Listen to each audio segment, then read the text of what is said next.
Messieurs, dames, bonjour. Les gars, on est en direct de Charles de Gaulle. Dans quelques instants, embarquement pour Cracovie, Pologne. C'est parti pour une nouvelle aventure. Let's go.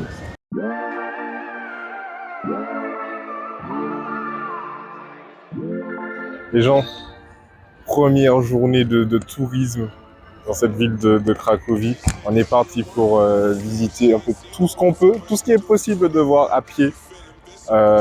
Sachant que notre Airbnb il est vraiment dans le centre, on est à 10 minutes de la main station, donc de la gare centrale. On est arrivé hier soir, on a fait le plein, on est allé faire les courses d'ailleurs, ça s'est passé sur Twitch avec les touristes. Donc si tu ne nous suis pas encore sur Twitch, il est temps parce que t'as raté quelque chose. Je peux te dire que t'as raté quelque chose. J'ai jamais vu des courses aussi bordéliques. J'ai jamais vu quelqu'un avec un panier, mais qui n'a aucun sens, la galère à la caisse et tout, parce que bien sûr tout est écrit en polonais, je que dalle. Donc franchement ça vaut le coup d'œil. N'hésite pas à aller faire un tour sur Twitch, à follow. Bien sûr par ici aussi, hein. On rappelle, les likes, les partages, les abonnements importants. Pensez à péter le bouton. Donc on est parti pour un peu de tourisme. On va voir ce que la ville a à nous réserver. Le temps est un peu couvert, mais ça va. Pour l'instant je suis toujours au sec, donc c'est tant mieux. Et je tease un peu, mais restez jusqu'au bout parce que demain, on a une destination qui vraiment vaut le détour.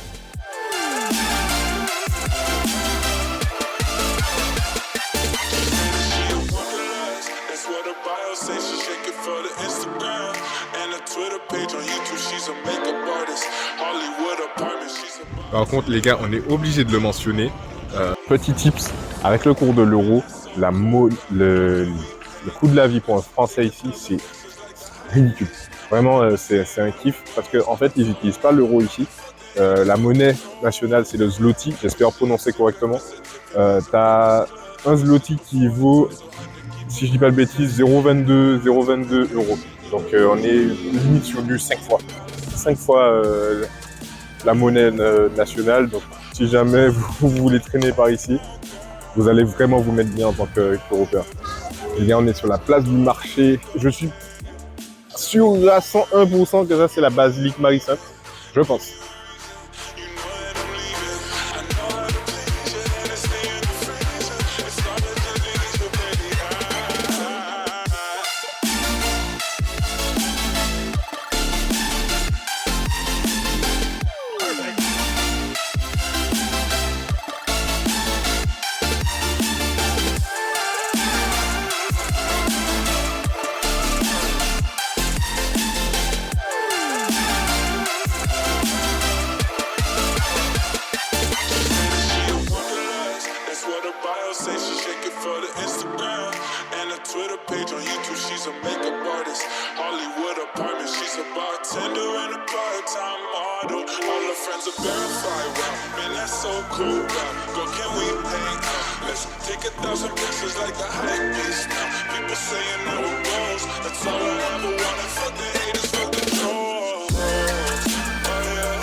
La nuit est tombée sur Cracovie.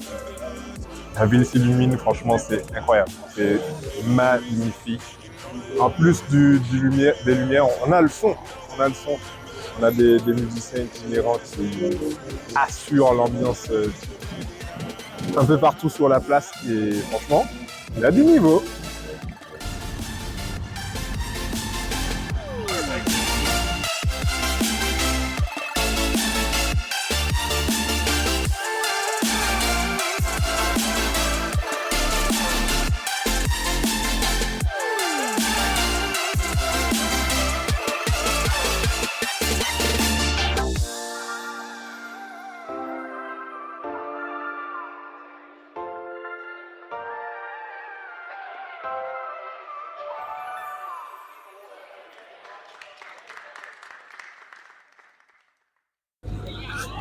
Et on vient d'arriver à Auschwitz. Il fait assez frais, franchement. Heureusement que j'ai mon petit suite parce que quand même on représente petit suite Twitch. Parce que putain il fait frais. Bon, le soleil est en train de se lever, donc ça va, ça se réchauffe. Mais je vais essayer de me garder au chaud le plus longtemps possible. Donc on va se présenter à l'entrée. Il y a une réelle sécurité, un peu comme dans les aéroports. Le mémorial il a vraiment été conservé. Même certaines pièces, certaines zones ont été reconstruites pour vraiment pouvoir présenter à l'image de ce que ça pouvait être durant la Seconde Guerre mondiale, les conditions de vie des prisonniers. Et ce qui nous attend est juste incroyable. Donc à partir de maintenant, on va suivre le guide. Le tour, il va être fait en anglais. Il y avait très peu de créneaux français et les horaires ne correspondaient pas forcément au planning qu'on s'est fixé. Donc là, on va essayer de se concentrer et de suivre vraiment tout ce que le guide peut nous apporter comme histoire, comme connaissance. Et je pense pas qu'on puisse dire que je suis content d'être là, mais j'ai pas les mots en fait. De réaliser que je marche sur le sol où s'est passé l'un des plus grands crimes de l'humanité, si ce n'est le plus grand, ça me fait un choc. Le camp de concentration Auschwitz-Birkenau est encore aujourd'hui l'un des symboles les plus marquants des atrocités perpétrées durant la Seconde Guerre mondiale. Plus d'1 million d'hommes, de femmes et d'enfants y ont perdu la vie. Les victimes de cette tragédie déportées depuis les 4 coins de l'Europe étaient arrachées de chez elles par l'armée SS qui leur laissait croire à un simple déplacement. C'est pourquoi la plupart d'entre elles arrivaient au camp avec leurs effets personnels. Dès leur arrivée, les déportés étaient rapidement examinés par les médecins SS qui décidaient de ceux qu'ils conserveraient pour les travaux forcés. Ceux qui tentaient de s'échapper ou de se rebeller étaient exécutés aux yeux de tous, de manière à dissuader les éventuels candidats. Ceux qui étaient jugés physiquement trop faibles étaient directement envoyés dans la chambre à gaz, qu'on leur présentait comme une douche, dont malheureusement ils ne sont jamais ressortis.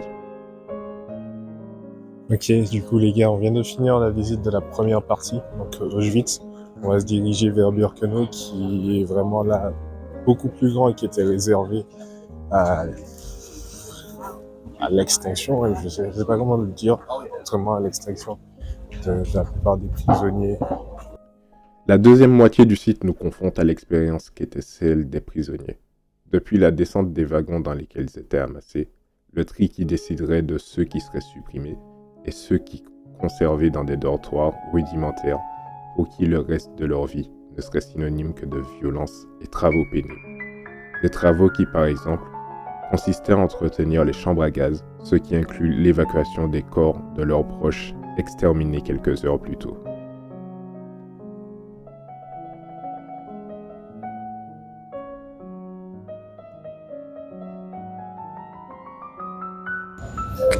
Les gars, on est de retour à Cracovie.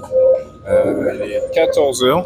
J'ai mon vol retour en France à 20h. Du coup, je vais passer après pour me balader un peu. On va voir ce qu'on pense. Si on arrive à choper 2-3 points qu'on n'a pas encore vus. Là, il fait bien chaud. Là, il fait bon. On arrive dans cette période de l'année où tu vois, le matin, tu te les gèles. La midi, tu crèves de chaud. Le soir, tu te les gèles. Bref, il faut avoir 5 tenues pour la journée. C'est compliqué. Du coup, forcément, les valises, elles suivent pas.